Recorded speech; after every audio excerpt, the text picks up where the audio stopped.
Hey guys, tonight we're stepping into a rainy, suspicious, and gloriously absurd chapter of 18th century life, where staying dry during a downpour could get you side-eyed, shunned, or even accused of tampering with the forces of nature.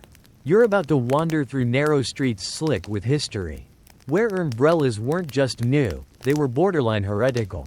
And yes, you probably wouldn't survive this unless you knew how to dodge a fishwife's stare, a cab driver's mud splash, and maybe the church's disapproval. So, before you get comfortable, take a moment to like the video and subscribe, but only if you genuinely enjoy what I do here. And I'd love to know, where are you listening from tonight? And what time is it where you are? Drop it in the comments. Now, dim the lights, maybe turn on a fan for that soft background hum, and let's ease into tonight's journey together. The cobblestones of Paris in the mid-1700s are perpetually wet. Not because it rains more here than in London, though it certainly tries, but because every drizzle feels like a test of endurance. A test Parisians pride themselves on failing gracefully. No one is expected to stay dry. In fact, getting wet is practically a civic duty. So when someone dares to stay dry, say, with a strange folding canopy borrowed from across the channel, it raises questions. Is he vain? Is he mocking the rain? Is he English? Worse still, does he dabble in occult meteorology? You step into a bustling boulevard, and instantly feel the sting of judgment from passers-by. No umbrella yet, but you're thinking about it. You saw one for sale at the edge of Les Halles. Stiff fabric stretched over a long handle, with a price tag that suggested either a luxury or a joke. The merchant selling it whispered, "It comes from London," as if that were both a boast and a curse. London, after all, had embraced the umbrella a few decades earlier thanks to a chap named Jonas Hanway, a man so stubbornly dry he faced mockery and even harassment for carrying one through fog and rain alike. But Jonas persisted, and like all ideas that irritate at first, his eventually caught on. The English grew to appreciate staying dry while walking to the post office or pub. But in Paris, that sort of thinking was suspiciously efficient. Efficiency wasn't fashionable here. Neither was practicality, elegance, drama, and suffering. Now those were Parisian. Why shield yourself from a little rain when you could use it to compose poetry? Smear your rival's silk coat with a subtle mud flick, or slip just enough to fall theatrically into the arms of a stranger? Historians still argue whether it was pride, Catholic doctrine, or a deep mistrust of British imports that delayed the French umbrella revolution. But something about those early sightings caused a stir. Perhaps it was the image itself, a lone figure gliding dry through a sea of drenched citizens, looking every bit like a warlock on a promenade. You pass by a fish stall. A woman under a makeshift awning is muttering in your direction. She eyes your coat, your hands, your empty headspace. No umbrella yet, but perhaps she sees the temptation in your eyes. You planning to walk the devil's spine? "Garçon?" she calls out. You laugh it off, but don't quite understand. The devil's spine, that's what some called it. Those long umbrella ribs that arched unnaturally, poking out like fingers from a demon's back. The tips, often capped with little metal beads, were said to attract lightning, or demons, or both, depending on which street preacher you listened to. Some umbrella users tried to blend in by painting them neutral tones, matching their coats, or pretending they were just large hats. Others leaned into it, choosing dark red or cobalt blue canopies, trimmed with fringe. These bold souls turned the rain into a runway walk, drawing curious glances, and sometimes outright laughter. But you're still hesitating. The rain has picked up, and your hat has surrendered. Water drips from your chin. Across the street, a man under an umbrella winks at you as he walks into a cafe. He leaves not a drop behind. You start to imagine what it would be like to walk with one of those contraptions, letting the rain hiss around you like background noise. To arrive dry, to dodge not only droplets but expectation itself. And just then, your foot slips. You catch yourself on a barrel and swear softly, earning a disapproving click from a passing nun. Maybe it's time to buy that umbrella. Maybe. You wake up the next morning. Your boots still damp from yesterday's rain and your pride lightly bruised from that slip near the barrel. The streets of Paris have dried just enough to produce a delicate crust of muck over cobblestone. The kind that cracks with every footstep. As you make your way back toward Les Halles, the image of that umbrella still lingers in your mind. You tell yourself you're only looking. Just curious. The umbrella stall is still there, wedged between a barrel maker and a man hawking medicinal snail water. The vendor is the same too. An older man with a crooked smile and an accent that suggests he's from somewhere suspiciously near Calais. He doesn't greet you. He just gestures to the wooden rack, where 4 umbrellas hang like guilty secrets. Each one is slightly different, one with a pointed silver tip, another trimmed in what might be faded velvet.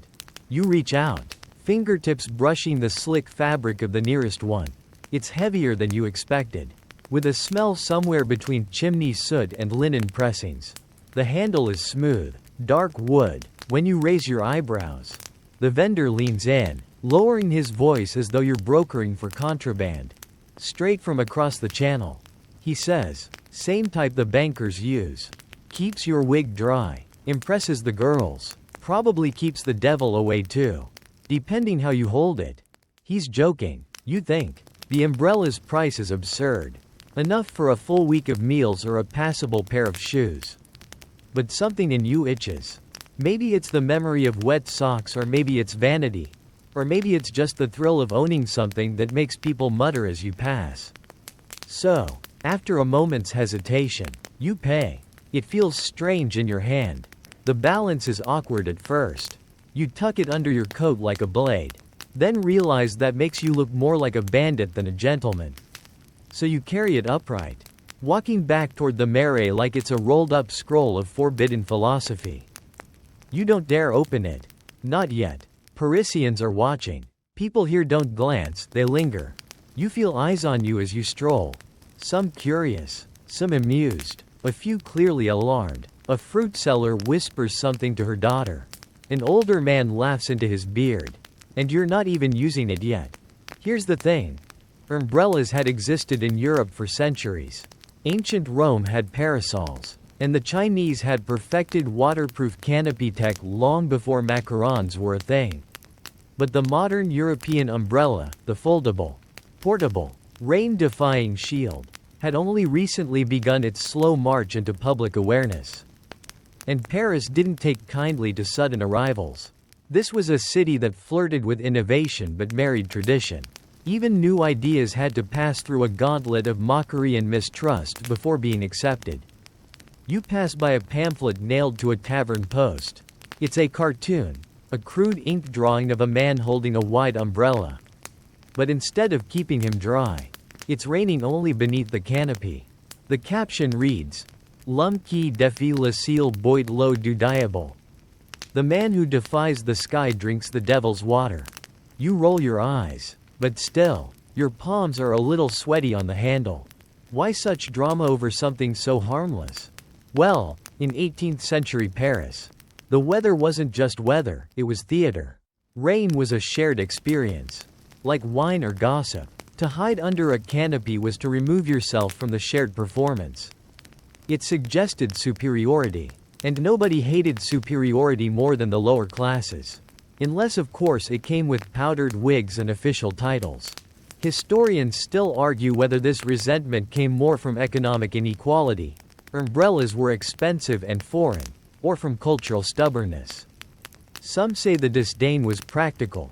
Umbrellas took up space, blocked views, made others wet as the rain trickled off the edges. Others say it was deeper, tied to a superstition-laced belief that interfering with natural elements was inviting misfortune. You hear thunder in the distance. A new storm's coming in. You slip into a nearby doorway to wait. That's when you see him again. The man from yesterday, the dry one. He's walking steadily along the boulevard. Umbrella open above him. Unbothered. Unapologetic. A child runs up to him and asks something. He leans down. Says a few words. Then tips his umbrella lightly over her head to let her feel the difference. The girl laughs. You blink. That doesn't look like sorcery. You hesitate. Then look up at the clouds. Fat drops begin to fall. Softly at first. You feel them tick your shoulders. Then trace down your back again. This time, you do not wait for the full soaking. You press the small brass button on your handle and let the umbrella unfurl with a dry snap. It blooms above you like a silent rebellion. The sensation is shocking. A hush of quiet beneath the canopy. The sound of rain shifts, it becomes muffled. Distant. Intimate. People pass you now and stare more openly. One man nearly walks into a post. A woman with a laundry basket mutters a prayer. A child points. But you are dry. And you are delighted. Still, you walk a little faster. Your umbrella trails tiny rivers from its edges. You notice, for the first time, how the droplets bead and fall from the canopy's surface, neat little escapes of water. The breeze tries to lift it. And you grip tighter. You imagine for a moment that you're flying. Then again, given how ridiculous you look to these people, maybe it would be a mercy. You pass a man selling roasted chestnuts. He gives you a slow nod. English, are you? He asks. You smile. No, just dry. He smirks and tosses you a chestnut. Better watch yourself. Some think that thing's a lightning rod. It's the kindest warning you've had all day. The next morning arrives with another drizzle. As if Paris can't decide whether to be dramatic or just mildly inconvenient. You step outside, umbrella in hand, and notice something different. The rain no longer owns you. The sensation is subtle, but empowering. You've claimed a quiet defiance. One that flutters above your head like a rebellious flag, and this flag happens to be waterproof. Today, however, you're not the only one. As you meander toward the Pont Neuf, you spot another umbrella, then a second, two silhouettes bobbing above the crowd like strange, mobile awnings. You almost want to wave at them, the way cyclists do when they pass one another on an empty road. There's an instant kinship among the dry. But Paris is not pleased. You stop at a bakery queue, hoping to grab a warm brioche before the real rain sets in. The line is slow-moving, made slower by people craning their necks to get a better look at your umbrella. One elderly woman mutters something about arrogance. A man 2 places behind you snorts and loudly proclaims he'd rather be soaked than silly. Your umbrella drips gently onto the cobblestones, marking your rebellion one droplet at a time. This may seem trivial to a modern mind, but 18th century Paris was a place obsessed with appearances, and not just the powdered kind. Getting soaked was, in some bizarre way, a sign of virtue. If you arrived somewhere drenched, it meant you had braved the elements like a good, honest citizen. To arrive dry? That suggested either wealth, unnatural luck, or that you'd somehow cheated.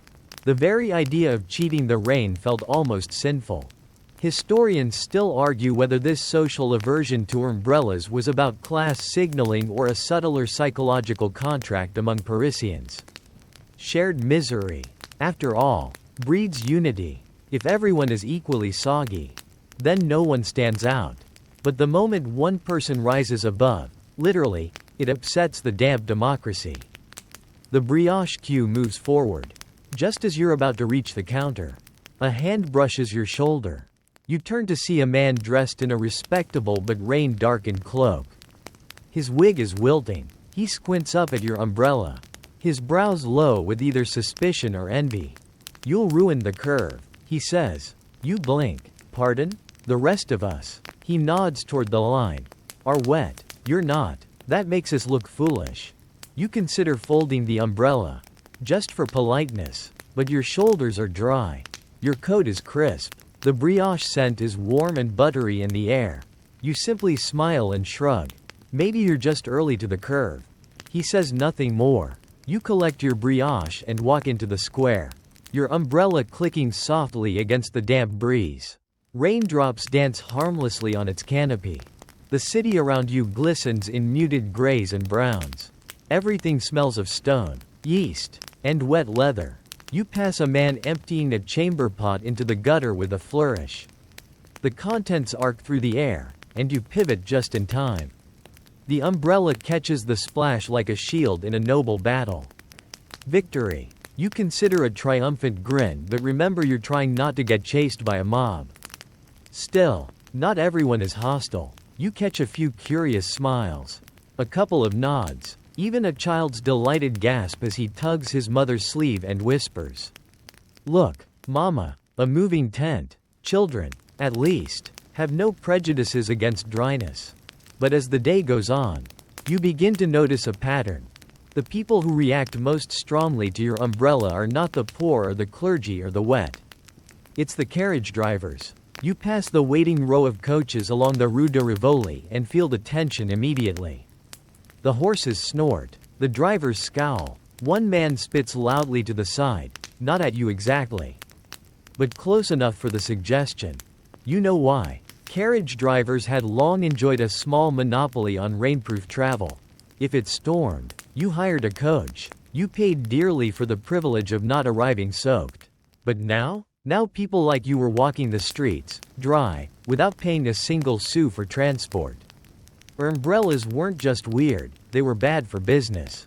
You hear one coachman mutter to another, "There goes another dry pocket." A snort of laughter. Then louder. "Careful. Boy, that thing'll make your spine soft." Ah yes. Nothing says weakened masculinity like staying dry during a light rain.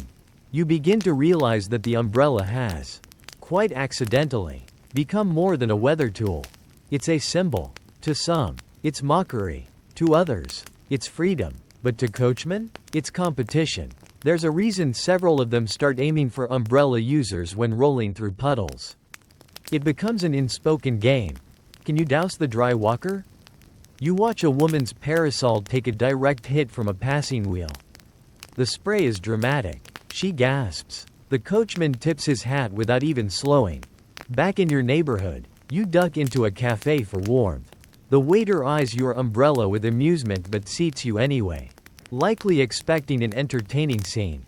Sure enough, 2 tables over, a debate begins. "He's dry," one man says, gesturing toward you. "Yes, well, so is a fish in a barrel," replies another. A strange metaphor, but it earns a chuckle. "It's unnatural," adds a third. "You're supposed to feel the world. The sky touches us all equally. Except him," the first one says. You quietly sip your coffee and let the conversation drift by like steam from the cup. There's a strange power in this canopy above your head. Not the power of protection. Exactly, but the power to reveal other people's discomforts. You're not doing anything to them. And yet, they squirm. Funny how staying dry can make such a splash. You wake to the sound of distant bells echoing through the narrow Parisian streets. The kind that signal either a religious procession or just the fact that someone dropped a bucket near Notre Dame again. The rain has softened today. Misty and fine like the breath of a sleeping beast.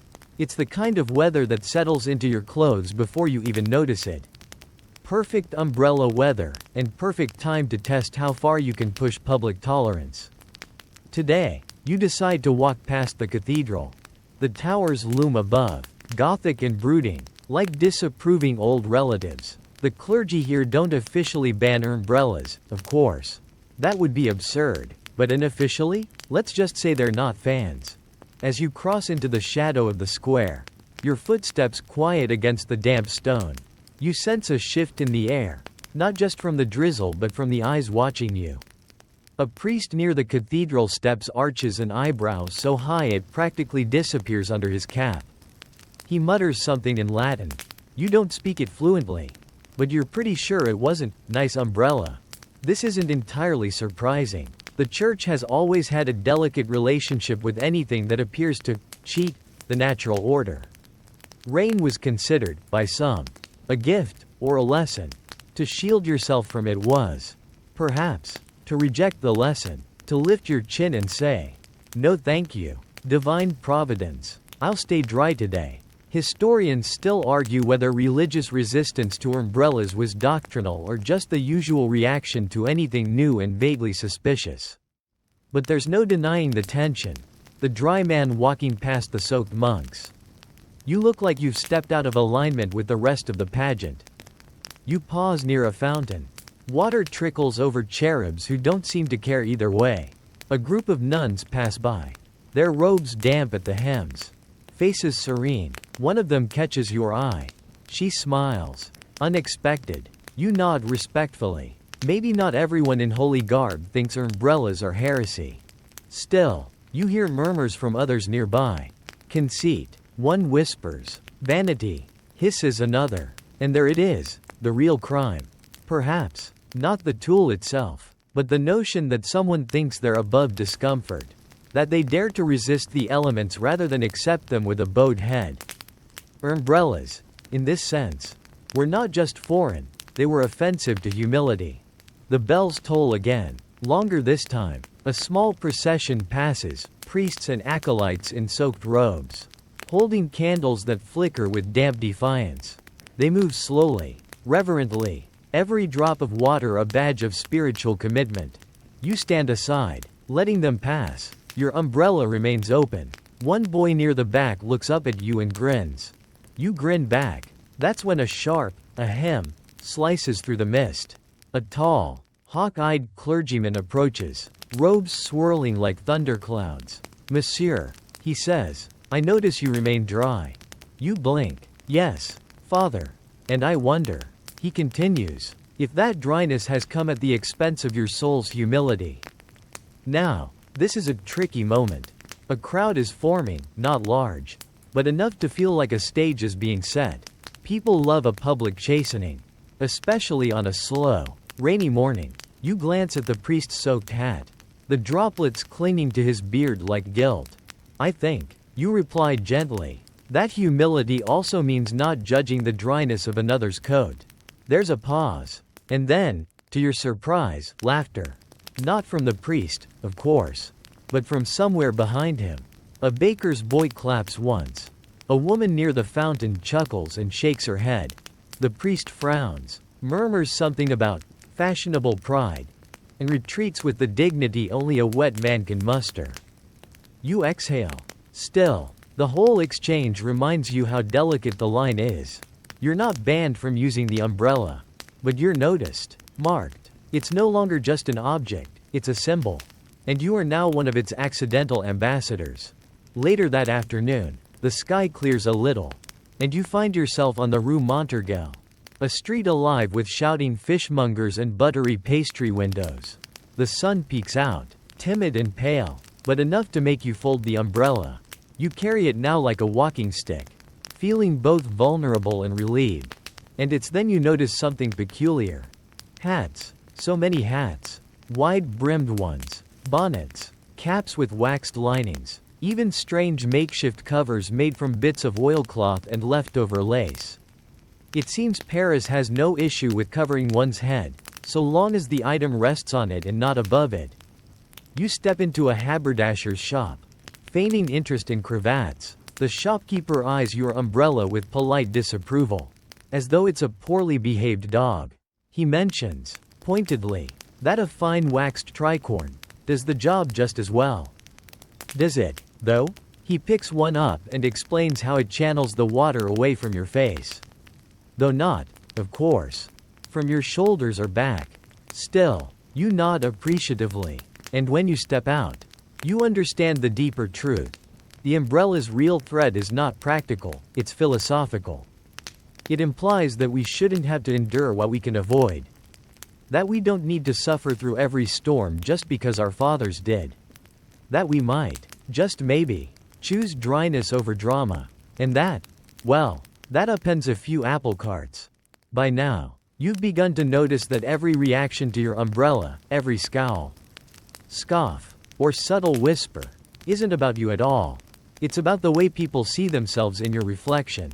Drenched and dignified, or dry and defiant, you carry on through the streets, umbrella swinging at your side, still folded, not because you're ashamed, but because, for now, the sun is enough. But the clouds are gathering again. They always are. The clouds gather with the kind of deliberate menace only Paris can conjure, slow, theatrical, and just inconvenient enough to spoil plans. The first few drops fall as you turn onto the Rue Saint-Antoine. The kind of drizzle that pretends it might stop. but never does. Without a moment's hesitation, you lift your umbrella. The satisfying FWOOMP of fabric opening feels less like rebellion today. More like routine. You're getting used to it. Perhaps dangerously so. The umbrella shields you from the drizzle, but not from the gaze of the coachmen lining the edge of the street. Their disdain isn't subtle anymore, it's hostile. Personal. You are a walking reminder that their monopoly on dry travel is slipping. One canopy at a time. And today, they strike back. It begins with a splash. You're near a puddle, more like a shallow lake carved into the cobblestone, when a driver yanks his reins and sends his horses trotting just a little too quickly through it. The water arcs gracefully, like a stage performer's cape, and slaps against your umbrella with an audible whump. The man grins, doesn't even pretend to hide it. A few onlookers snort into their cloaks.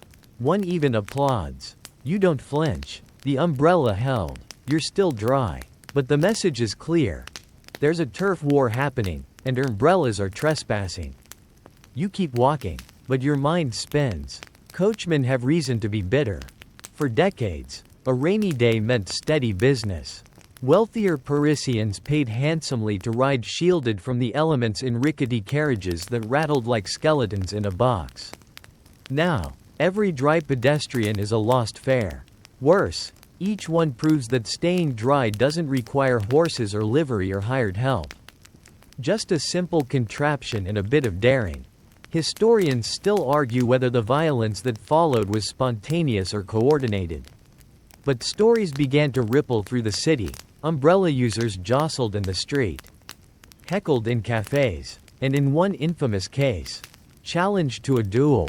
It happened near a bakery. As the tale goes, a man named Clement, an aspiring writer with more umbrella than sense, dared to skip a carriage on a stormy morning. He walked, proud and dry, past a particularly surly coachman who'd been losing fares all week. Words were exchanged, pastries were dropped, tempers rose, and before anyone could finish their croissant, the coachman slapped Clement with a glove. A duel, not over love, or honor, or poetry, over waterproof fabric. Witnesses said Clement insisted on dueling with the umbrella itself. If it's to blame for this affront, he reportedly declared, then let it defend me.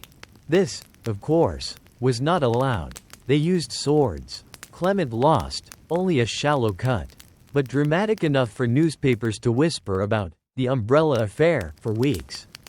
The cafe crowd ate it up. Satirists drew cartoons. Umbrellas wielded like sabers. Coachmen shielding themselves with bonnets. One pamphlet featured the headline, "Rainy Day Rivalries. Who shall rule the streets?" And still the umbrella persisted. Your own experiences have been, thankfully, less stabby, but not less strange. As you step into a small cheese shop, the umbrella now slick with raindrops. The shopkeeper eyes it with open curiosity. Does it fold? She asks, as if speaking of some mystical artifact. A little, you reply. Does it hum? Pardon? Someone said they hum. In the rain, you shake your head. Only if you're walking near a flutist. She smiles. I think I want one. And there it is, a shift. Not a revolution, but a ripple. Someone isn't afraid. You take your cheese and step out again. The rain has grown heavier. More insistent. It batters the umbrella now, turning it into your personal drum. The sound is oddly soothing. The rest of the world dims. You feel like you've stepped into a private room floating through the street. And just ahead, someone else holds an umbrella. It's deep blue, sturdy, worn, and its bearer is an older woman in simple boots, walking like she has nothing to prove and nowhere urgent to be. As you pass, she nods. You nod back. A silent fellowship begins to form. Eye contact, half smiles, the subtle art of not being alone in your oddity. Of course, not everyone's ready. A group of young men across the street shout something unintelligible. One makes exaggerated flapping gestures with his coat. Another tries to mimic holding an umbrella while prancing mockingly through a puddle. You're not offended. You're dry. Let them marinate in their soggy indignation. The drizzle shows no sign of letting up. Paris has entered one of its moods, melancholy and damp. Perfect for novels and baguettes but miserable for walking. You stop beneath a lantern and gaze out across the boulevard. Everything gleams. The cobbles shine like wet coins. Horses flick their manes. People hunch under scarves and soaked hats. And amid it all, you and your umbrella form a tiny, still island. Later, in a warm room with a view of the Seine, you watch the rain dance on the rooftops. Your umbrella rests beside the door, dripping faintly into a tin basin. A friend visits, sees it, and raises an eyebrow. You're one of them. Then, one of whom? He smirks. The dry ones, the strange ones, the dangerous ones. You laugh. Better strange than soggy. He considers. I suppose. He leaves an hour later, with your umbrella. You let him take it. Because the revolution, it turns out, is contagious. It's early evening, and Paris glows in that peculiar way it only does after a rain, buildings kissed with reflections. Air thick with chimney smoke and damp stone. Puddles catching candlelight like fragments of stars. You stroll through the Marais again. Umbrella now back in your hand after yesterday's noble sacrifice. The friend has yet to return it. Of course, that's the price of progress. You've borrowed another, smaller, older, slightly moth-eaten around the seams. It belonged to a watchmaker who claimed it could block both rain and bad intentions. You're not sure about the latter, but at least it isn't shedding water into your eyes. As you walk, you realize something odd. People are getting used to it. Not embracing it, not celebrating it. Let's not be ridiculous, but tolerating it. A week ago, every open umbrella drew whispers. Now, you get the occasional side-eye, but fewer gasps. The lady selling roasted chestnuts no longer clutches her apron like you've summoned a storm demon. The baker barely flinches. It's not acceptance, but it's fatigue, the best kind of progress. Still, you're not completely safe. You pass two men arguing near a lamplighter's ladder. Their voices rise. One of them gestures wildly and nearly knocks into your umbrella. He catches himself at the last moment and scowls. Watch where you carry that sail. Monsieur, he grumbles. You apologize automatically, stepping aside, but he's not done. They poke, they drip, they crowd the pavement, they block the heavens. You raise an eyebrow. Do you prefer the heavens dripping down your back? He doesn't answer, just mutters and walks off, leaving behind a trail of grumpy footprints. And there it is again, that philosophical resistance. It's never just about space. It's about place. In the city, in the cosmos, the umbrella disrupts the silent contract that says, we suffer together. Historians still argue whether this quiet rejection of umbrellas was part of a broader cultural resistance to individualism. France, after all, has always loved its grand gestures. To carry an umbrella is small, private, even selfish. It says, I choose not to be wet, regardless of what society expects. This wasn't just about staying dry. It was about defiance by omission, a refusal to participate in the ritual of rain. You duck into a tavern for warmth. A fire crackles at the far end, and the air is thick with wine and wet wool. Your umbrella leans against the door, steaming gently. A group of students nearby are deep in debate. I tell you, one says, slapping the table, they're just walking parasols. Ridiculous. What's next? Canopies for squirrels? I like them. Another says, shrugging, makes the city look modern. Modern? The first spits? Modern is code for dull. For London, you want a city of dry, efficient citizens? Move there. Paris is wet. Paris is alive. You sip your wine and wonder which side history will remember. Eventually, you leave the tavern and step into another drizzle. The rain has returned like an encore at a stubborn play. You open your umbrella and continue toward home. That's when you notice it, ahead.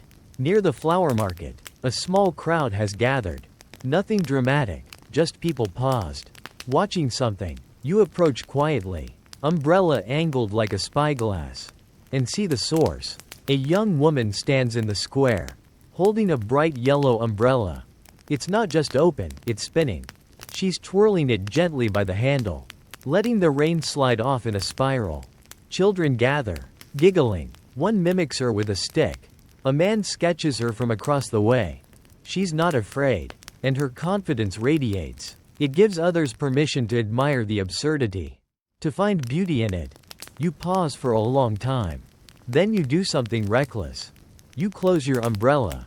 For a moment, the rain touches you, soft and surprising, like an old friend. Then you step forward, offering your arm to the spinning stranger. She smiles, lifts her canopy to cover you both, and together you walk beneath it like co-conspirators in an invisible crime. She tells you her name is Margot. She works at a print shop. She says she bought her umbrella after watching a man walk past the Notre Dame without flinching. You try not to grin. She says she thinks umbrellas are hopeful. They say, she adds, that we don't have to accept the sky exactly as it comes.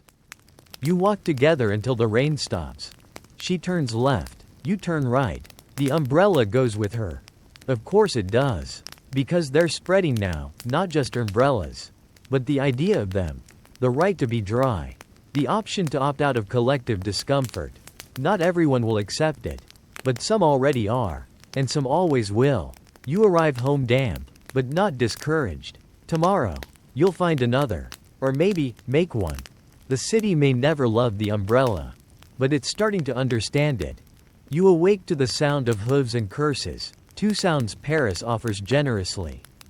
Especially on rainy mornings. From your window, the street glistens with fresh puddles, and the sky is a soft, endless gray. You yawn, stretch, and feel the telltale chill of a damp breeze sneaking in through the shutters. Time to find another umbrella.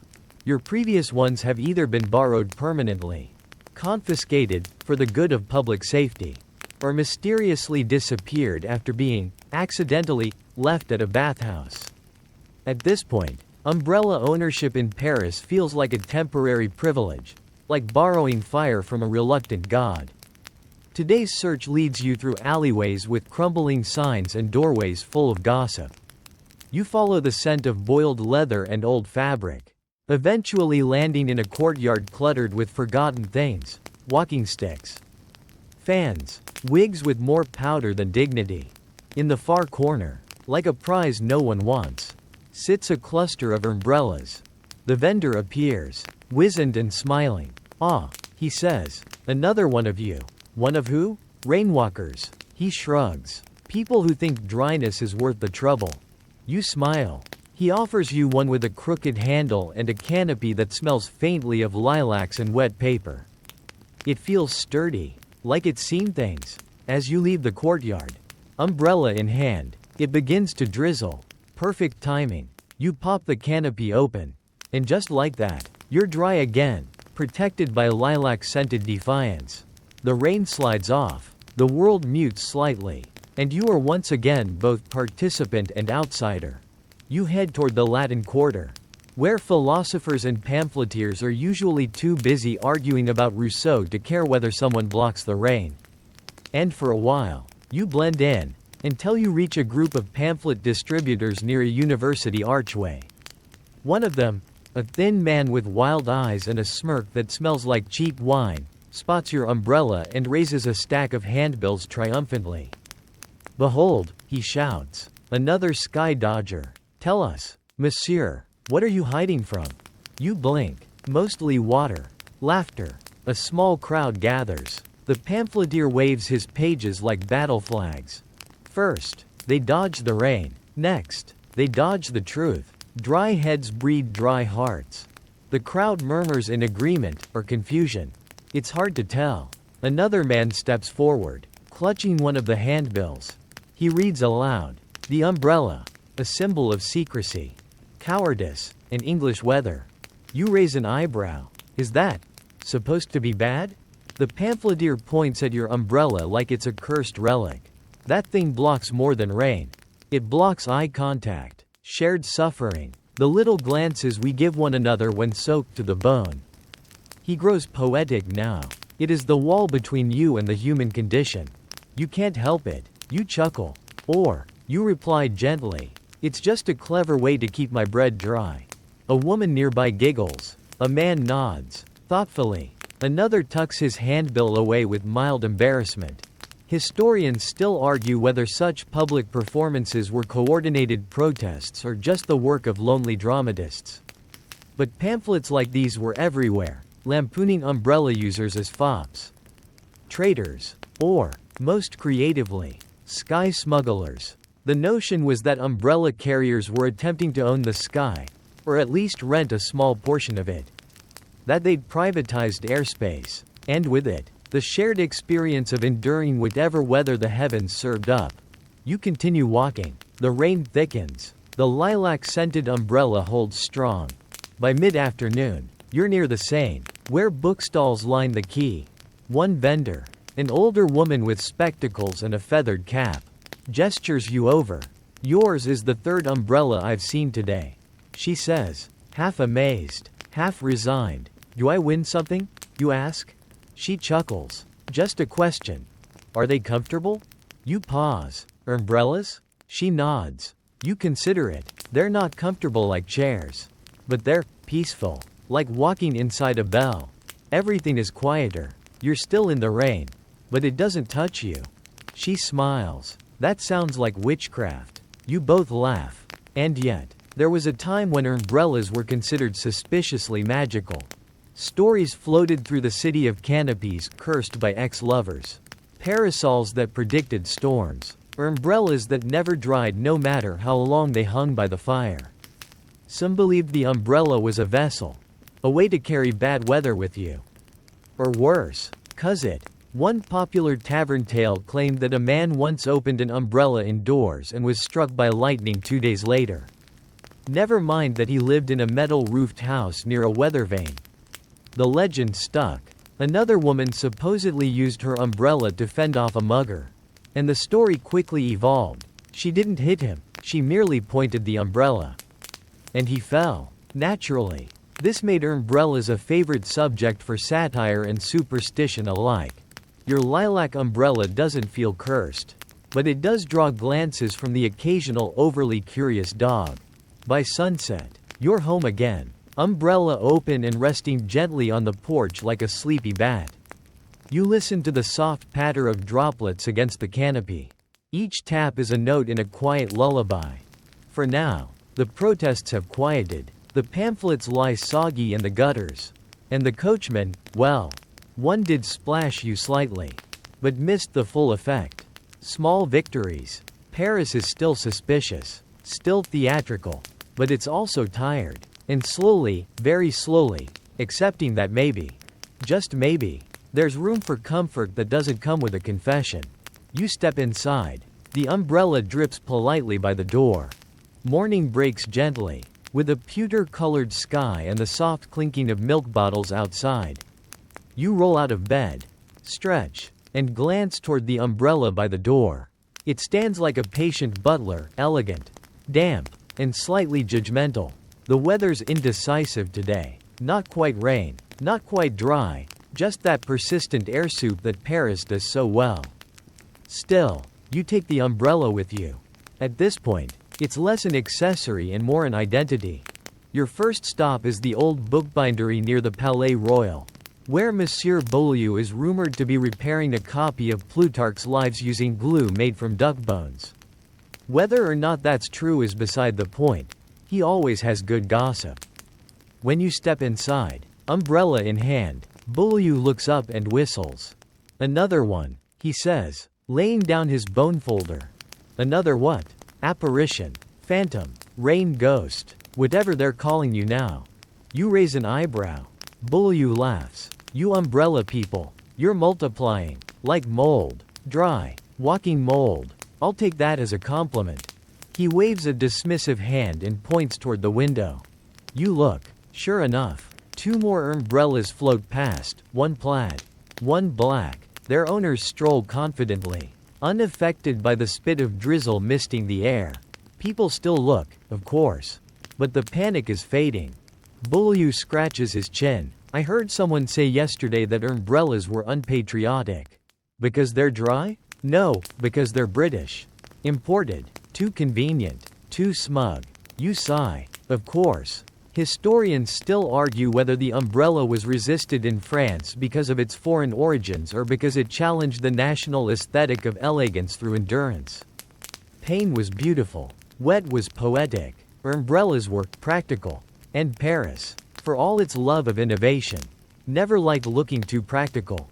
You chat with Beaulieu for a bit, sip weak coffee from a cracked saucer, and head out again. The rain picks up slightly, not enough to soak, but enough to test your resolve. You open the umbrella. Just ahead, a couple in matching cloaks share a pale green parasol.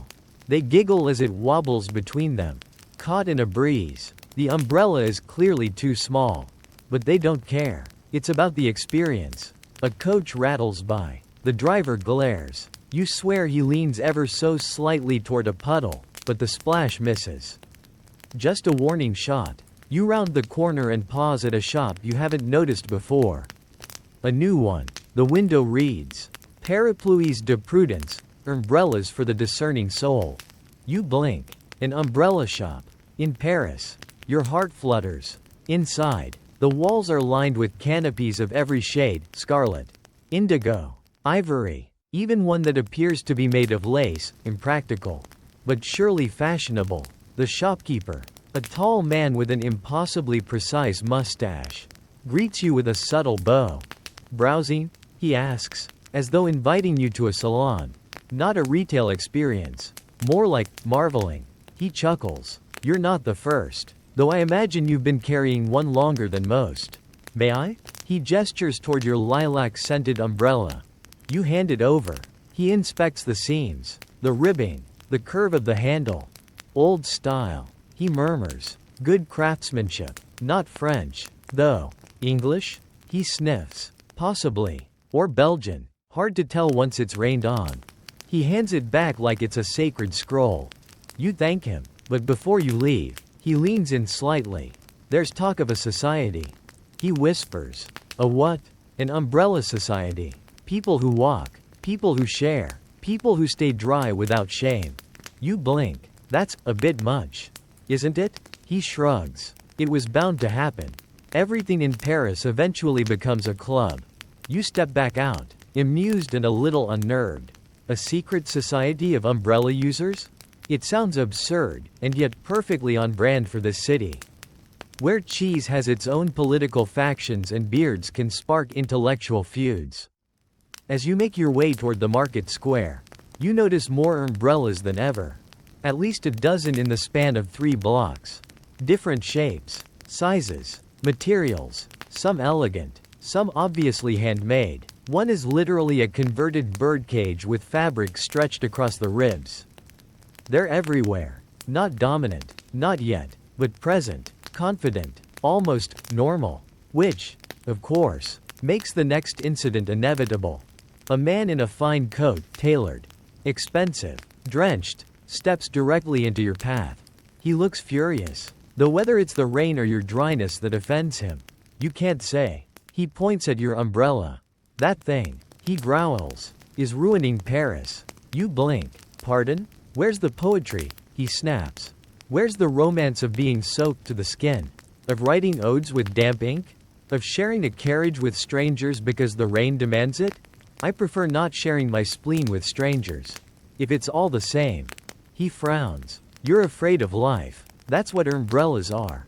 Fear-made fabric. You tilt your head. Or perhaps, they're just cloth made clever. He stares. Then, with great theatrical flair, he removes his soggy hat, bows sarcastically, and stomps away, leaving wet footprints and wounded pride. You stand there, oddly victorious. A child walks past and tugs your coat. Monsieur, he whispers, my papa says umbrellas are for witches. Is that true? You lean down. Only the very stylish ones. He grins and runs off, cackling. The rain begins to ease, turning to mist again. You lower your umbrella but keep it open, enjoying the hollow sound of drops fading away. A quiet applause from the sky. Paris hasn't changed, not completely, but you sense something subtle in the air now. Resistance is turning into curiosity.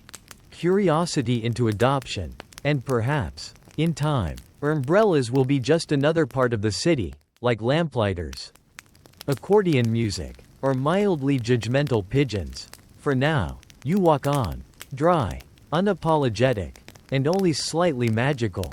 You start noticing the patterns now. Not in the rain. That's always unpredictable.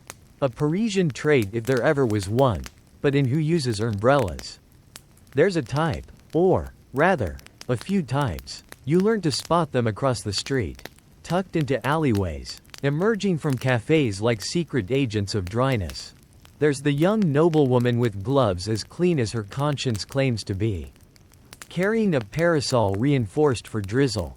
The poet who smokes beneath his canopy, muttering sonnets between puffs. The grocer's boy using his father's umbrella like a sail, catching the wind and pulling the produce cart like a mischievous gondolier.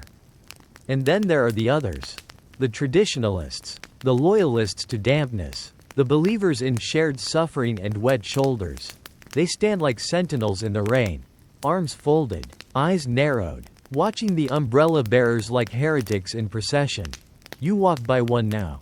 An older gentleman, drenched from hat to boots, leaning against a lamppost with the air of a man who has never needed dryness and never will. He watches you, doesn't blink. You nod politely. He spits on the cobblestones. Well then, you turn into a side street and almost bump into a woman clutching a newspaper over her head. She startles, then laughs at herself, lowering the soggy paper. I was hoping it would hold longer. She says, "May I?" You gesture to your umbrella. She hesitates, then steps under. You both walk in silence for a few paces. The rain sliding off the canopy like the scene is being washed. Not soaked. I used to think these were silly. She admits, too proud. And now? I still think they're proud. She smiles. But maybe I don't mind being a little proud if it means I don't catch pneumonia. You grin. Historians still argue whether umbrella adoption in Paris followed a tipping point or just a slow, persistent erosion of resistance. There was no single moment, no dramatic conversion, just a steady accumulation of dry shoulders and small kindnesses. You walk her to the edge of her street. She thanks you, offers a soft, "Stay dry," and disappears into the mist. You realize something, standing there. The city hasn't decided what umbrellas mean yet. Are they practical tools or statements of defiance? Are they snobbish, clever, witchy? Do they disrupt or improve the social script? The ambiguity unsettles people. Parisians prefer symbols with clear edges, like sabers or pastries. But umbrellas? They hover. You turn toward a cafe you haven't visited in weeks, Le Canard Bleu. Famous for its stewed onions and theatrical regulars. The maitre d' eyes your umbrella as you enter. He gives a tight-lipped smile and points you to a seat near the back. Away from the windows. Away from judgment. Fair enough. The cafe hums with conversation. Someone's arguing about Voltaire. Someone else is loudly trying to sell a goose. Standard Parisian ambiance. You overhear a bit of dialogue at the next table. He carried it like a sword. A woman says, as if it protected his honor. It was a sword. Her friend replies, sipping something dark. A sword against convention. You smile. Later, on your way out, you spot a stack of newsletters by the coat rack. The front page features an etching of a man under an umbrella with the caption, "The dry ones. A quiet revolution." Below that, a question in bold. Are you one of them? You don't take a copy. You don't need to. Back on the street, you see another umbrella. An old man with a cane using one not for rain but as a walking aid. The canopy folded, the point tapping softly against the stones. It's not raining anymore, but he still holds it like a flag. A little girl skips past him. Her own tiny umbrella covered in painted daisies. She's not protecting herself. She's playing. That's the difference now. The fear is gone. The suspicion is dulling into routine. You stroll past 3 more umbrella users in the next 5 minutes. One tips his canopy in greeting. Another lifts hers to let a cat scurry underneath. The third, an artist, perhaps, uses his to balance a small canvas bag looped over the handle. The uses are expanding. So are the attitudes. You spot one particularly eccentric model near the Seine, silver ribs, black silk, and a fringe of little bells that tinkle with each step. The man holding it is wearing a velvet cloak.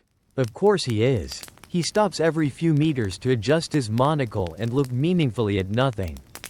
You consider stopping him, asking if his umbrella does anything else.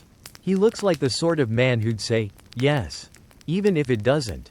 But you don't. You let him pass. Bells dancing in the wind. Instead, you cross the bridge. The river moves slowly beneath you.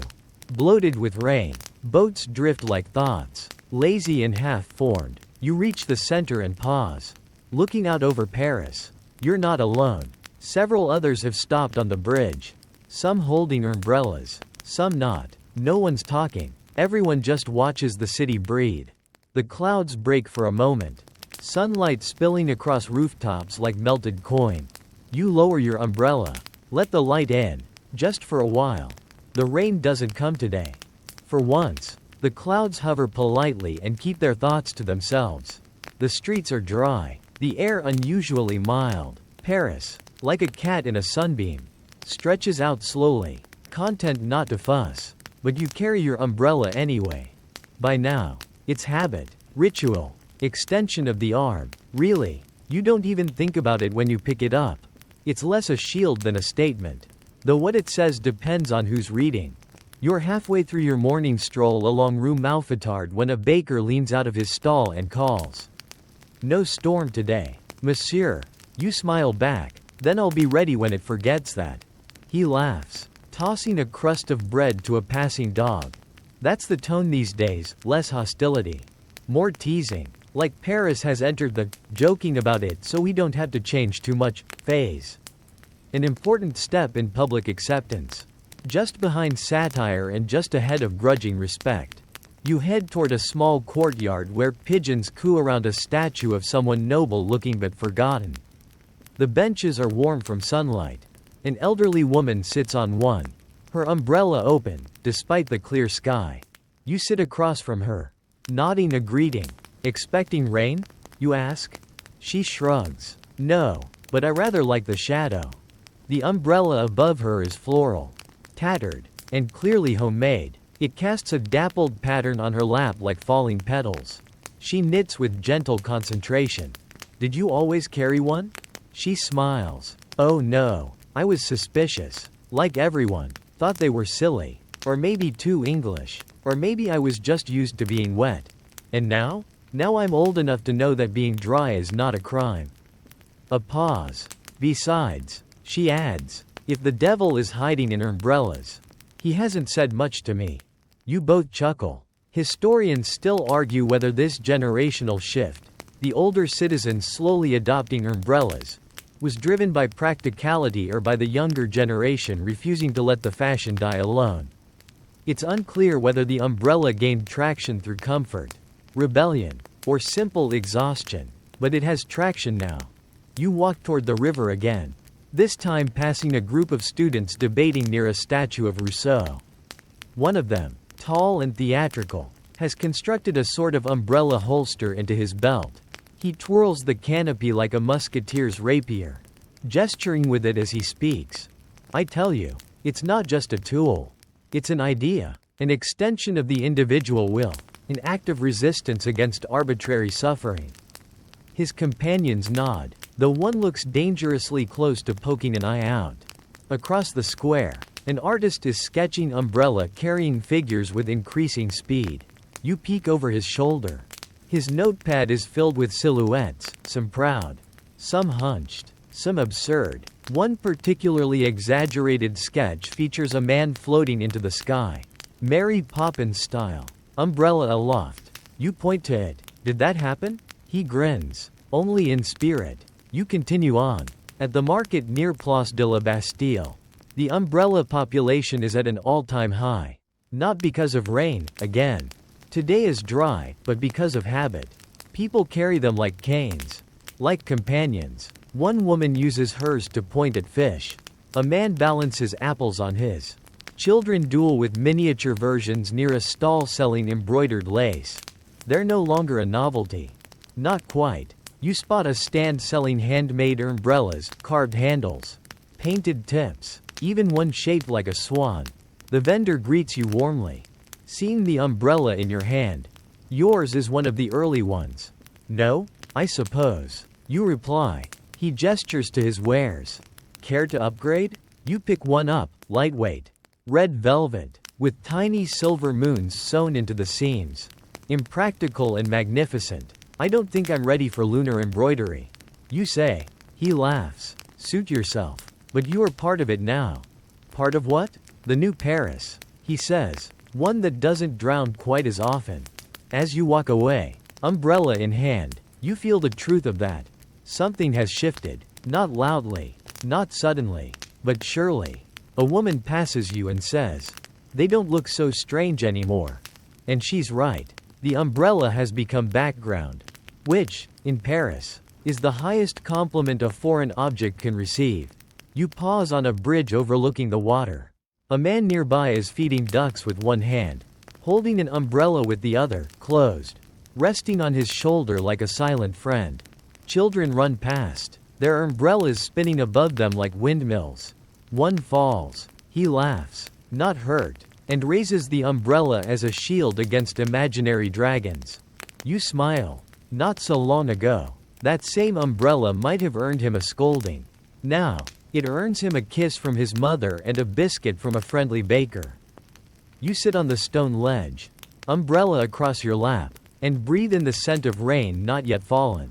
Paris is evolving. Not quickly, not easily, but undeniably. The next week begins with a proper thunderstorm. None of that polite misting or dramatic drizzle. This is the kind of downpour that makes rooftops ring and gutters roar. Paris becomes a blur of motion, skirts lifted, hats abandoned, wheels splashing through rivers where streets used to be. And yet, you're not rushed. You step out slowly, umbrella already open, the canopy catching the first thick drops with a low, satisfying patter. You're dry, calm, even graceful, well, as graceful as one can be while stepping over a floating turnip. The umbrella world has changed. Today, you're one of many. A small army of canopies has sprouted across the city like mushrooms after the rain. At the corner of Rue Saint-Honoré, a man helps his elderly mother open hers. Two students dash past you, laughing beneath a shared red one. Even a policeman waves at you with a dripping gloved hand, and says nothing about your so-called defiance. You cross the boulevard and hear a new sound, the rhythmic rattle of a dozen umbrellas opening in tandem. A performance in the marketplace. Someone cheers. The rain doesn't bother them. Not anymore. You duck beneath an awning and spot a stack of fresh pamphlets on a crate. Curious, you pick one up. It reads, "The Umbrella Etiquette, a civil guide for a modern rain." You flip through it. Do not twirl your umbrella indoors. Allow space for others on narrow streets. Tilt forward in crowds, lest your ribs offend. Do not duel with them, unless provoked with pastry. You snort. Someone's finally trying to tame the beast. Historians still argue whether the introduction of umbrella etiquette was a genuine attempt at social order or just the latest attempt to domesticate what had become a rogue trend. Either way, the shift was visible. What had started as defiance now looked remarkably like, gasp, manners. You step into a tea shop. The patrons are all umbrella owners. Judging by the tidy row of folded canopies near the door, a young man is showing off a collapsible model made from silk and whalebone. A woman boasts that hers has a hidden flute built into the handle. The tea smells of bergamot and rebellion. Someone at the corner table gestures to you. You've been using one since the early days, haven't you?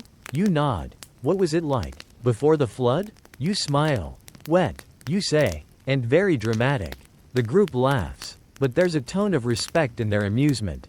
Not long ago, you were mocked. Now you're a relic of the avant-garde. Funny how quickly absurd becomes admirable.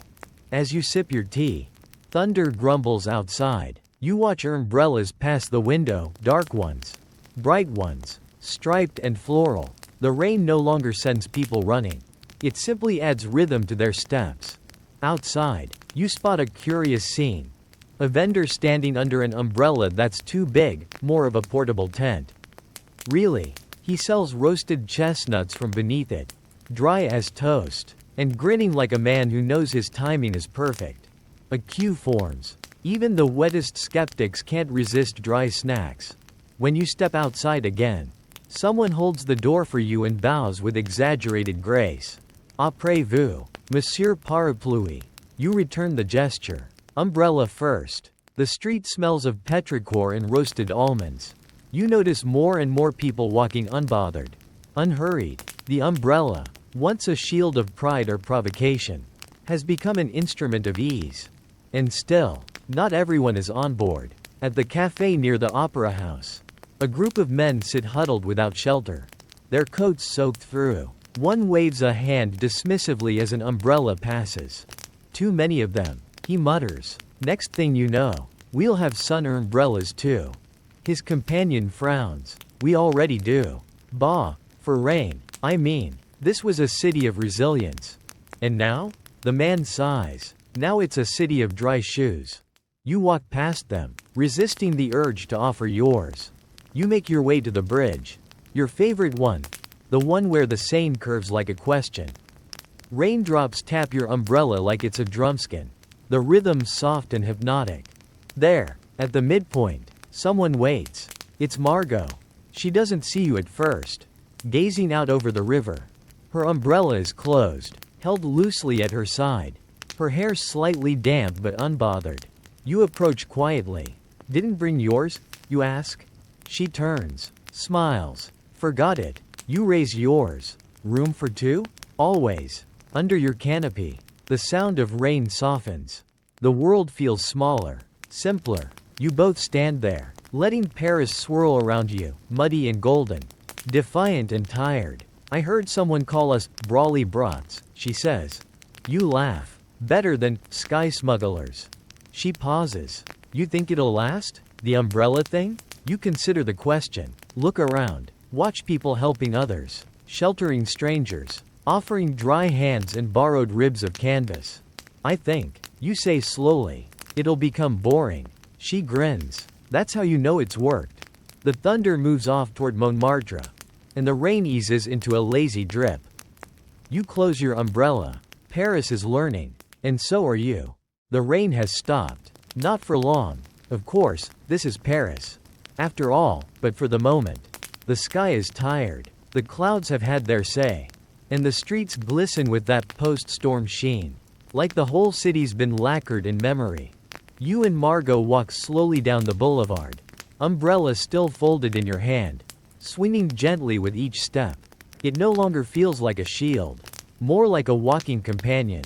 A witness. A quiet reminder that the strange can become familiar if you just let it linger long enough.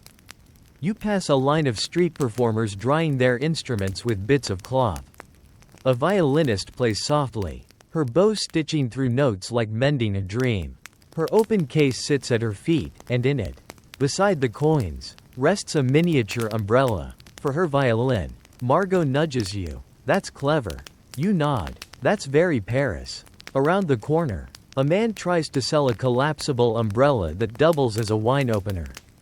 A small crowd watches as he fumbles with the mechanism. It opens. Mostly, the cork doesn't budge, but the idea is applauded. An old woman says, "We used to mock the umbrella.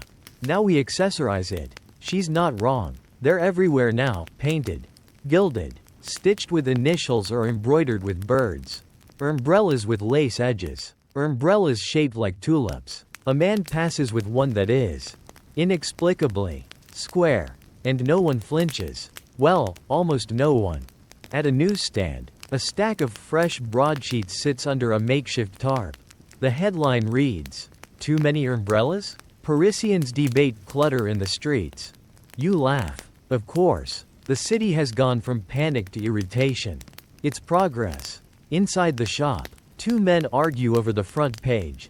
They take up space. They take up rain. They jab you in the ribs. They keep your ribs dry. Historians still argue whether Paris ever fully embraced umbrellas or merely tolerated them as one tolerates distant cousins who bring dessert to family dinners. Welcome. But not without commentary. You and Margot duck into a bookstore to escape a sudden gust.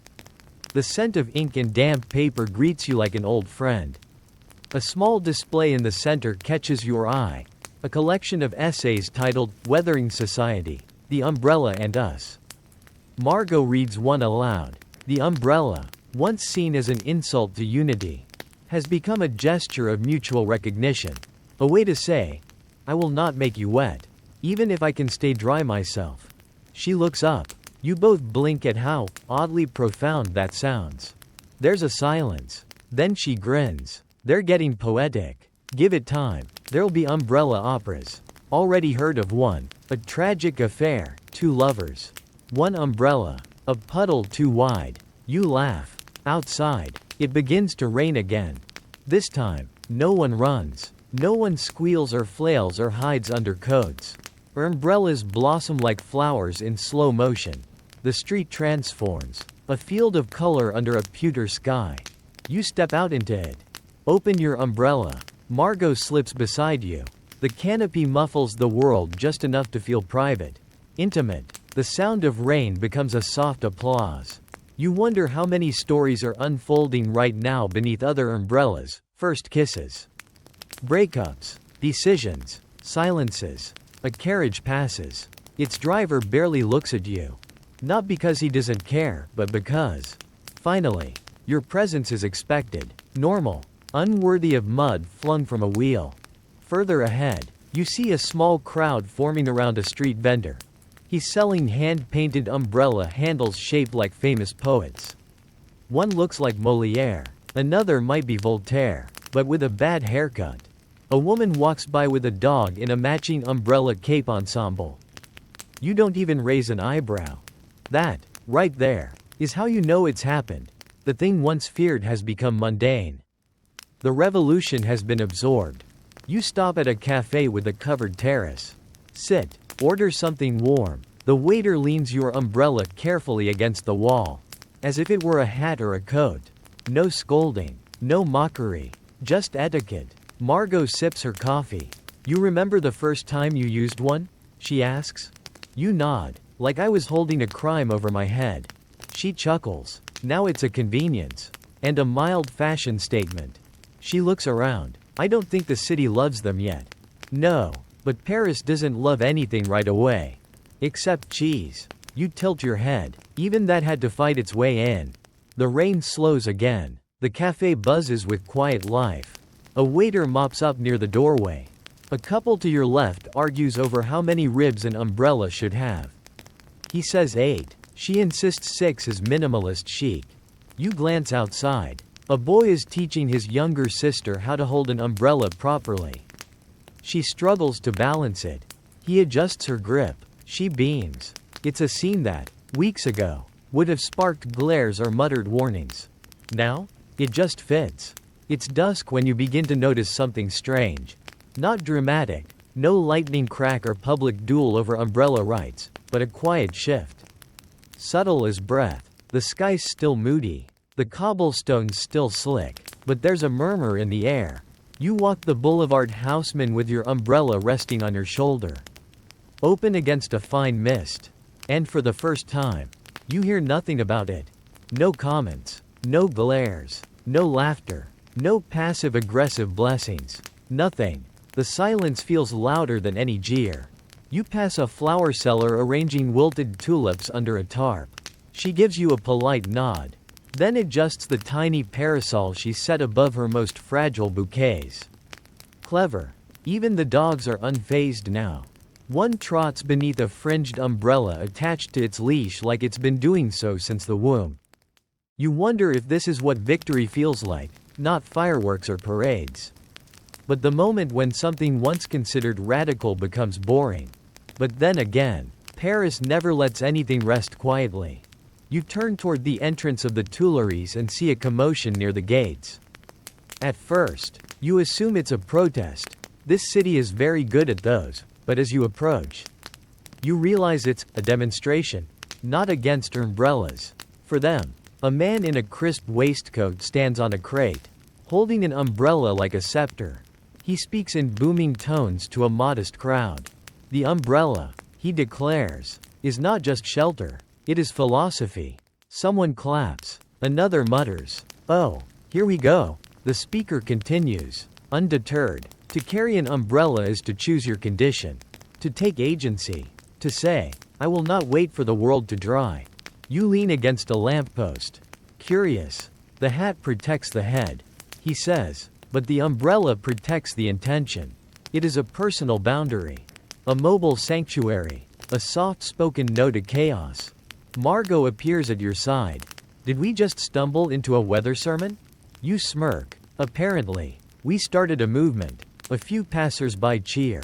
One throws a rose. Another holds up their umbrella like a knight offering a sword. And then, from the back of the crowd, comes a familiar voice. I used one before it was fashionable. Someone says with faux modesty. It's Clement, the duelist. Somehow even more dramatic in the fading light. He's still sporting a bandage on his forearm, though by now it must be entirely performative. I suffered for dryness. He calls out, "You all owe me." Someone throws a biscuit at him. It's unclear whether it's out of admiration or irritation. Margot whispers, "I think they're getting too confident." You nod. We might need an underground umbrella again. Just to stay interesting. Still, there's something sweet in the chaos. People no longer hiding their umbrellas or using them with guilty glances.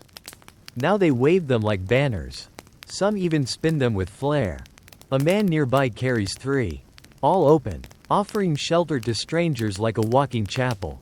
At the edge of the square, a mime performs a slow-motion ballet with a broken umbrella.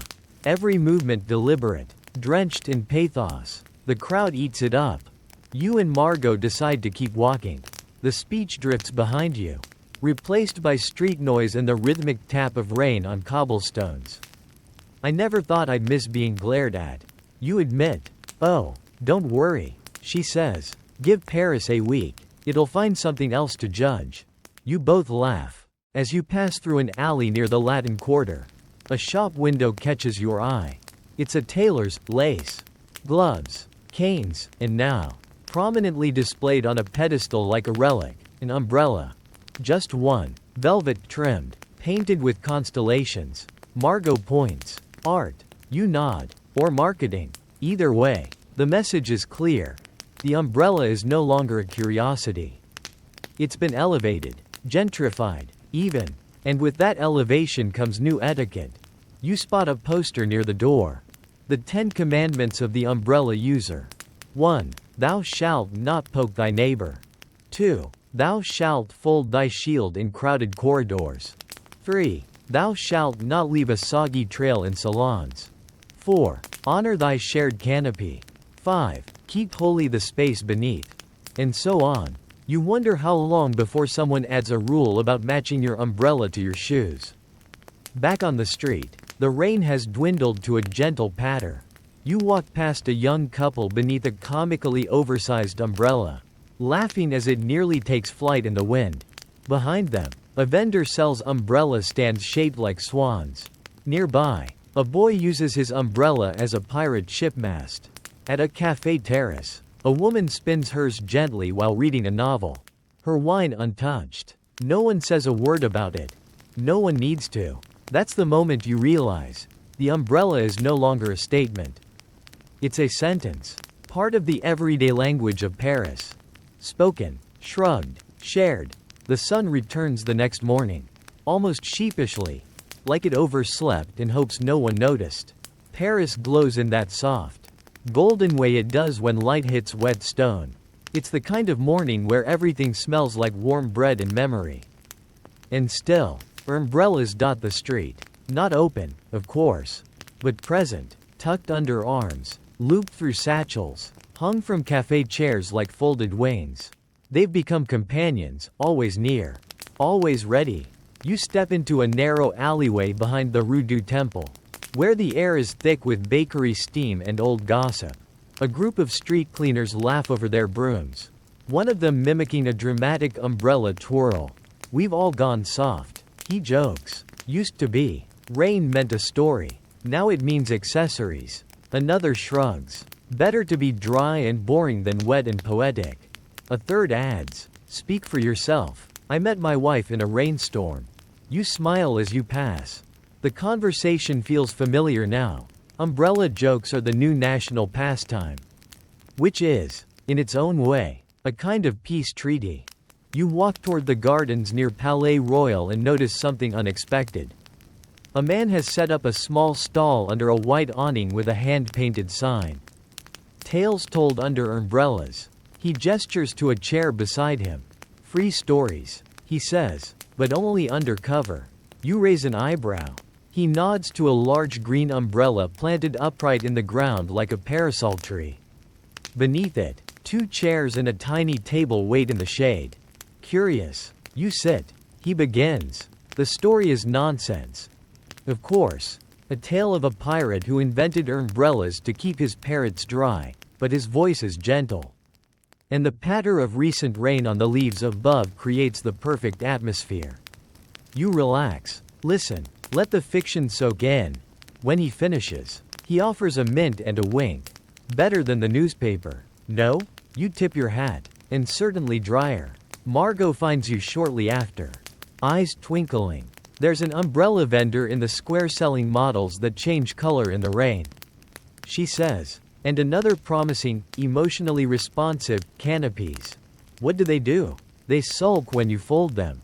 You both laugh and wander toward the Place des Vosges, where a small market has erupted overnight. Stalls line the square, most unrelated to weather, but at least 3 sell umbrella accessories now. Velvet holsters, bejeweled ferrules, monogramming services. And then you see it. A booth offering umbrella rentals. You stop. Margot reads the sign aloud. Why own one when you can rent a dozen? The vendor spots your reaction. Different umbrellas for different moods.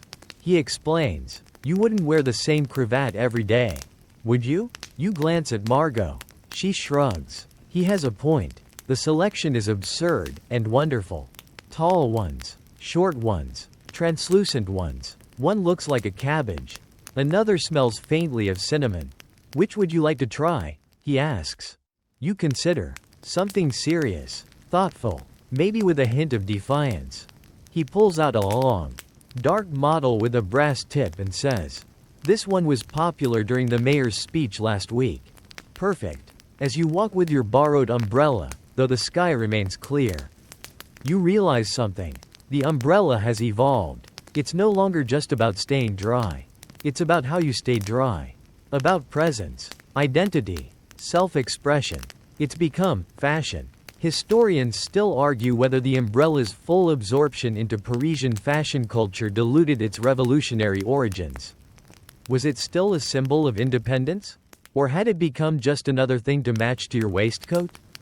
But Paris is a city of transformation. Everything here passes through mockery.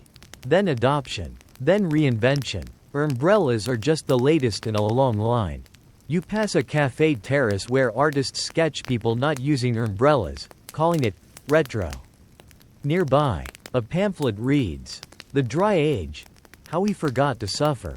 You roll your eyes, but Margot grabs it. For the scrapbook, she says. Later, as you sit beside the fountain at the Luxembourg Gardens, you see a boy drawing shapes in a puddle with the tip of his umbrella.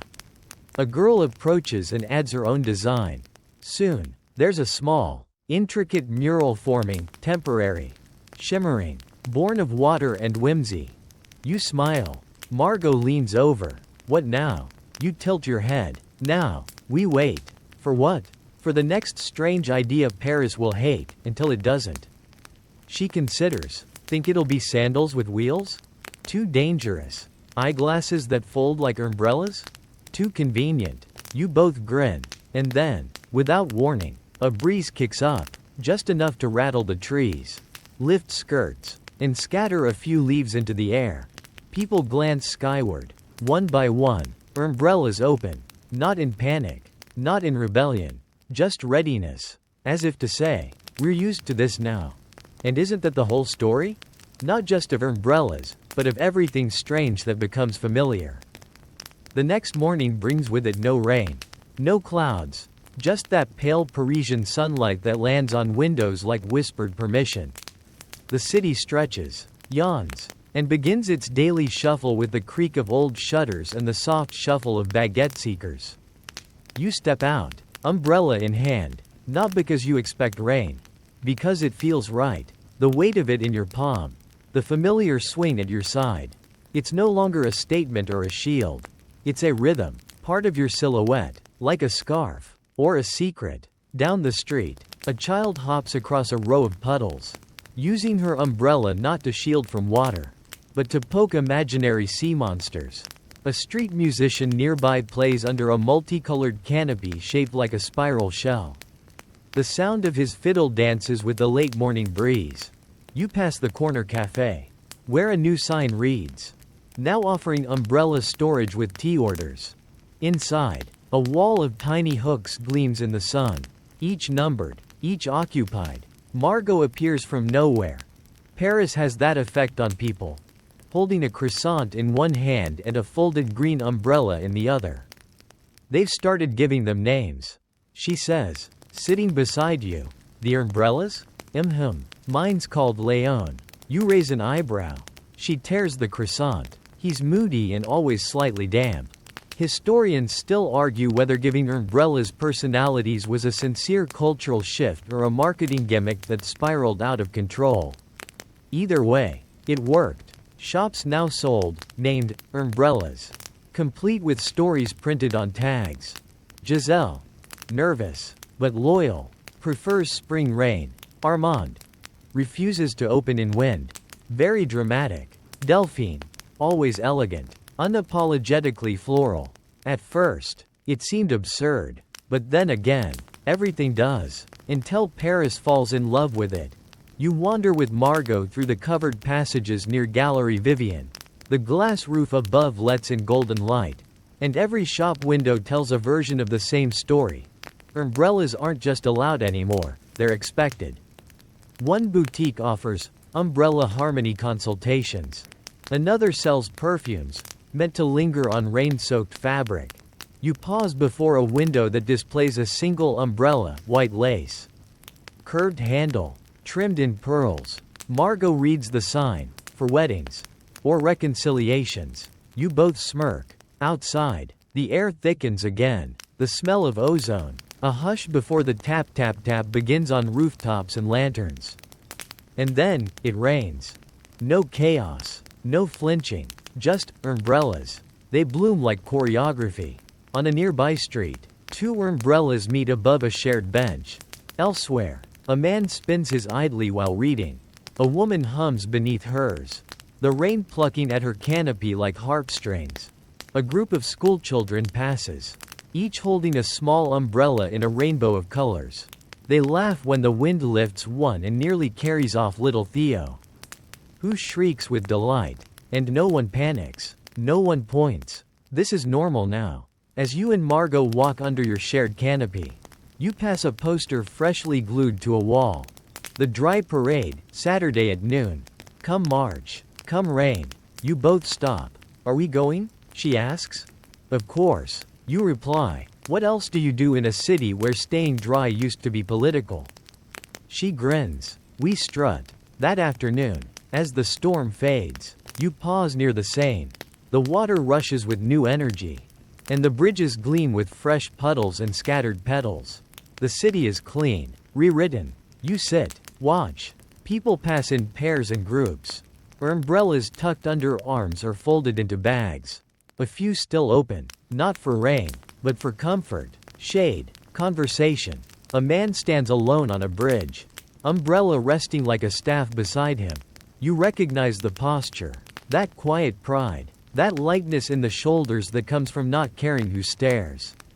He catches your eye, nods. You nod back. It's the nod of people who remember what it was like to be wet, and ridiculed, and then slowly, incredibly, accepted. The city moves on, as it always does, not because it forgets, but because it absorbs. And somewhere behind you, the sound of rain returns, not from the sky, but from a man playing a drum under a canopy, mimicking storms with rhythm, echoing the past with every tap. And no one finds it odd, because Paris, now, is a city where umbrellas fall in and out of fashion, but never again fall from favor. The dry parade begins with a trumpet. Not a loud one, this is Paris. Not Prussia, but a soft, noble toot from a balcony near Place de la République, where a man in a three-cornered hat lifts his umbrella like a scepter and declares, "Let it drizzle." It doesn't, of course. The sky is perfectly indifferent. But no one minds. By now, the rain is more symbol than substance. You and Margot stand at the edge of the square, surrounded by a crowd that is equal parts amused, bemused, and impeccably dry. Her umbrellas bob gently like jellyfish. Some are held high in salute. Others are strapped to backs like ceremonial fans. A boy hands out flyers. The first annual March of the Unsoaked. You grin. Catchy. Margot opens her umbrella with an elegant flick. It's a new one, matte black, shaped like a leaf, with a handle carved to look like a serpent. Pure theater. Borrowed from a painter. She explains. He said it blocks not just rain, but envy. You raise your own, your faithful, slightly creaky companion that's been with you through every puddle, glare, and sideways comment. It groans a little as it opens. You pat it kindly. The parade begins. It's less a march and more a promenade, slow, unhurried, with that particular Parisian rhythm that suggests everyone is performing. But no one is trying too hard. Musicians weave between groups. Couples dance in the street. Children spin their umbrellas like tops. You walk beneath dangling ribbons, floating paper raindrops, and a banner that reads, "From witchcraft to wardrobe, merci." Umbrella. And somewhere in the crowd, you spot Clement. Yes, that Clement. Dual-scarred, drama-drunk, and now dressed entirely in waterproof velvet.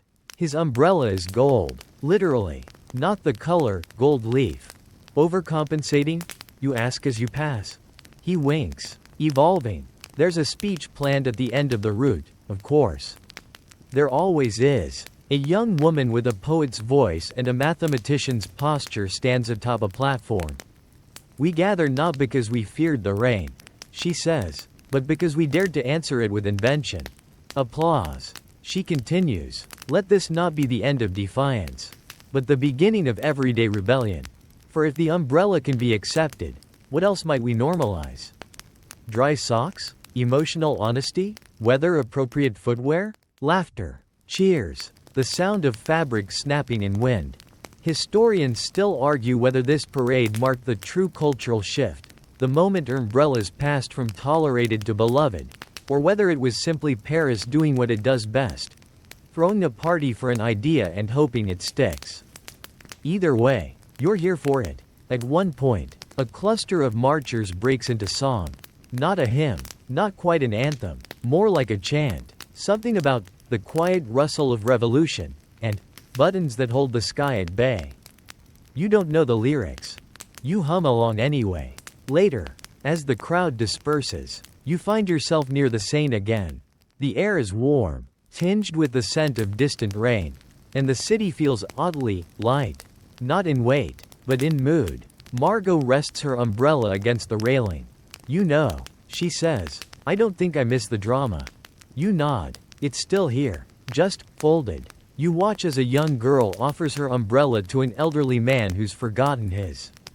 He waves it away, but she insists. He accepts. They walk off together, the bright pink canopy floating above them like a borrowed cloud.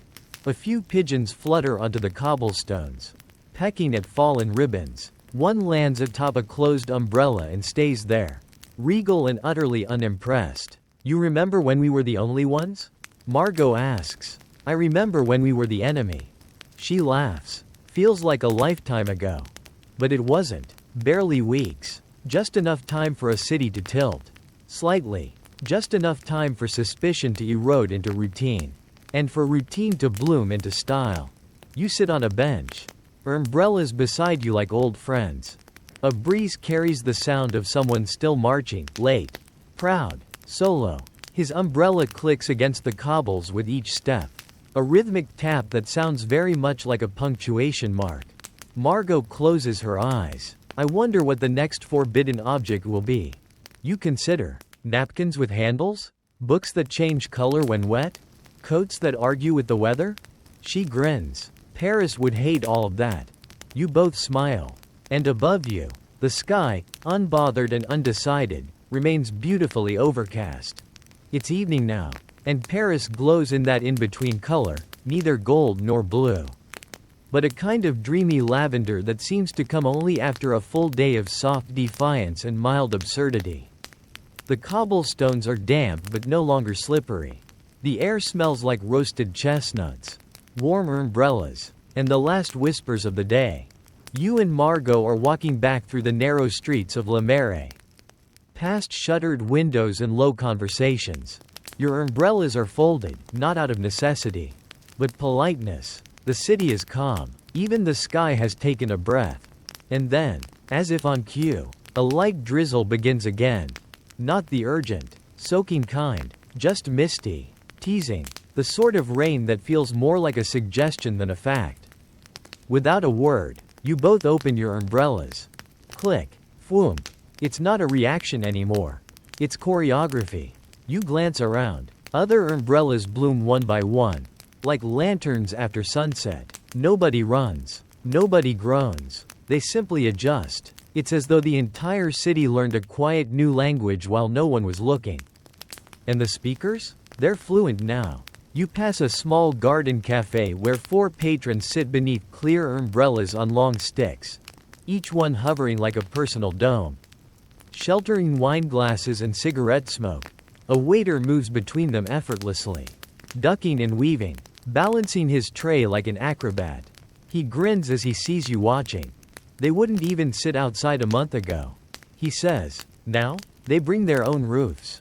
You nod. Evolution. Margot leans close. Do you think the mayor will try to regulate umbrella width? She's already tried. You didn't see the umbrella clearance zones posters? She rolls her eyes. Paris invents problems like bakers invent tarts. Historians still argue whether the umbrella movement was truly spontaneous or subtly engineered. Some suggest pamphlets were distributed by rogue tailors eager to sell matching rainwear. Others say it began in salons, where boredom needed an outlet and the umbrella offered just enough controversy to feel clever. But you know the truth. It started because someone was tired of being wet. And someone else saw that and thought, maybe I don't have to be wet either. It's rarely more complicated than that. You round a corner and see a group of children gathered beneath a lamppost. They've made a game of tossing small cloth balls onto the domes of open umbrellas. Points for each successful bounce. Laughter echoes down the alley. A woman nearby sketches the scene in charcoal, raindrops smudging the lines just enough to make them look like memory. Margot stops and points upward. A clothesline stretches between 2 apartments, and from it hang umbrellas, tiny ones, dyed in pastel hues, spinning gently in the breeze like lazy pinwheels. A man leans from a window and spritzes them with water from a jug. Art installation. He calls down. Title. It grows on you. You both applaud politely. You head toward the Seine again. It's become your default ending place. The place where the water and sky meet and the city softens around the edges. You sit on the same bench as before. Your umbrellas rest across your laps, gently dripping. Margot leans back. Remember when it was Witchcraft? You laugh. Now it's wallpaper. She looks out at the water. Maybe that's how you know something's truly accepted, not when people talk about it, but when they forget to. The rain continues, light and steady. Across the river, someone plays a cello beneath a covered archway. The notes mix with the rain like steam rising from stone. A couple strolls by. Their umbrellas identical, patterned with constellations. They don't speak, just walk in rhythm. Their steps echo softly. You realize, no one is looking anymore. No one is whispering. No one is pointing. The umbrella, once scandalous, now earns no more attention than a scarf or walking stick. And isn't that the goal? For the absurd to become ordinary? For the thing that once divided to become so boring it no longer needs defending? A boy walks past you, umbrella folded, bouncing with pride. He pauses, turns. Monsieur, he says, are you the one who started it? You blink. Margot smirks. You shake your head. I just got tired of wet socks. The boy grins and walks on. You listen to the rain. The cello. The soft hiss of tires on slick streets. A city, finally. Gently, at peace with its own dryness. The rain lingers for days. Not storms, no theatrical downpours. No thunder to announce itself, just a slow, steady rhythm that seeps into the mortar and breathes against the windows. It's the kind of rain that makes time feel soft around the edges. You go about your days as usual. Umbrella at your side, though now you often forget it's there until you need it. That's how it is with things that were once defiant and now are just part of the furniture of living. Even the vendors have adapted. The cheesemonger down the street has a rack for umbrellas beside his counter now. Marked, dry before you buy. A bookshop near Rue de Rennes offers free umbrella covers with every hardcover purchase. And on one corner of Place Vendôme, a woman sews tiny waterproof hoods for pigeons. For reasons that are never explained. You pass a newsboy shouting headlines through the mist. One of the front pages reads, "Rain in Paris again. No one panics. Progress." You meet Margot outside the Palais Garnier. She's standing beneath the awning, sipping coffee and holding an umbrella that looks like a giant violet. It has silver spokes that glint in the low light and a handle shaped like a question mark. "New one?" you ask. She nods. "Birthday gift. From a tailor. Apparently. It's windproof, soul-proof, and twice blessed by a skeptical nun. Useful." You unfold your own, the old faithful one. Edges fraying slightly. Handle worn smooth by habit. She eyes it and smiles. Keeping the relic alive? Always. You both stroll toward the Avenue de l'Opéra. The sidewalks are a mosaic of dry spots and puddles. Footprints glistening like echoes. All around you. Umbrellas tilt and dip like they're dancing. It's an unspoken choreography now. Strangers adjusting angles to avoid clashes. Lifting the edge for someone shorter. Folding it when the buildings press in too close. A man nearby pulls out a small journal and jots something down while standing under his umbrella. Margot peeks. He's writing umbrella haikus. You wait. She recites softly. Rain whispers again. This time it finds no protest. Only silk and breath. You both nod. It's good. Historians still argue whether Paris adopted the umbrella because it became poetic, or if the poetry followed after it had already been normalized. Either way, art always arrives like a second wave, when the rebellion is cooling and the city has room to reflect. You reach the small plaza near the Musée d'Orsay. A group of students are sitting under one enormous umbrella, passing around a loaf of bread and a small notebook. They're composing a rain manifesto. One of them raises his fist and declares, "Dryness is dignity." Another counters, "No, dryness is choice." A third eats cheese and shrugs. You and Margot sit at a nearby bench. She rests her umbrella against her knee and looks out across the Seine. "Do you remember," she says, "how heavy they used to feel? Umbrellas? No, people's opinions about them. You do. The weight of glares. The hissing commentary. The size of strangers when you walked past. Dry and unapologetic. The way your umbrella marked you as someone other, someone inconvenient. It's strange, you say, you carry something long enough. And eventually people stop trying to pull it from your hand." Margot watches the students scribble and gesture dramatically. They'll move on to something else soon. They always do. She leans her head on your shoulder. Umbrella balanced between you like a secret tent. "But for now," she murmurs, "they're ours. And that feels true. For now, the umbrellas still carry a little magic. A little history. The memory of when they weren't safe.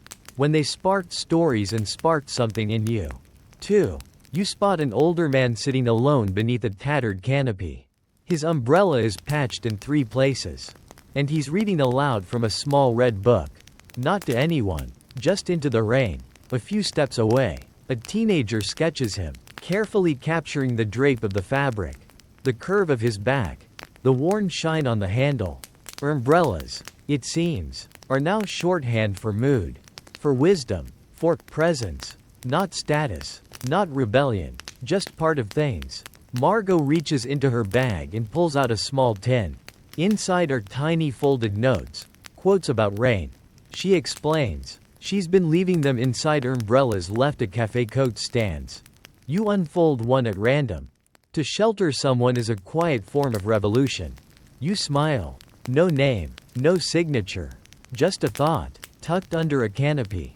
The drizzle strengthens slightly. You both open your umbrellas again and rise to continue walking. Around you, others do the same. No one bumps. No one complains. A woman with a cello case pauses to let a cyclist pass. He tilts his umbrella in thanks.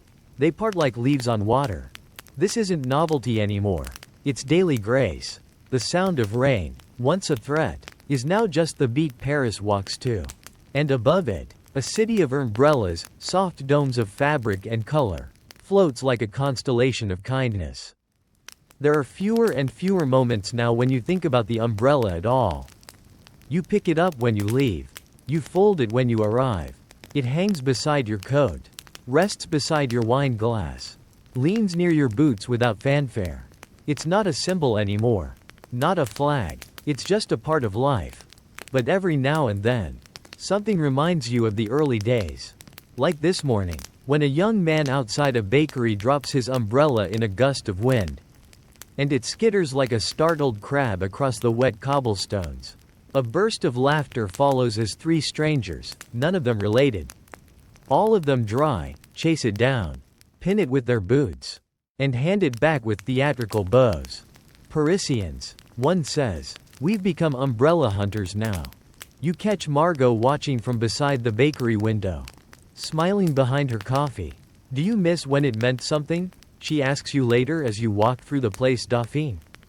You think about it. It still does, I think, just not in the same way. The rain has slowed to a fine mist. The kind that never quite lands but makes everything shimmer like breath on glass. You pause beneath a chestnut tree, the leaves filtering droplets down in a soft rhythm. Nearby, a violinist plays under a red umbrella propped up like a sunshade. The melody is slow, reflective, like the rain itself has settled into its own lullaby. At a park bench, two elderly women argue over the best shape of canopy. Dome, says one, for elegance. Bell, says the other, for splash reduction. You and Margot sit nearby, umbrellas balanced on your knees like old swords finally at peace. She pulls out a folded newspaper and points to the headline. From protest to practical, the umbrella's quiet reign. It details, in very serious tone, the rise of umbrella culture, its transition from foreign scandal to native flair.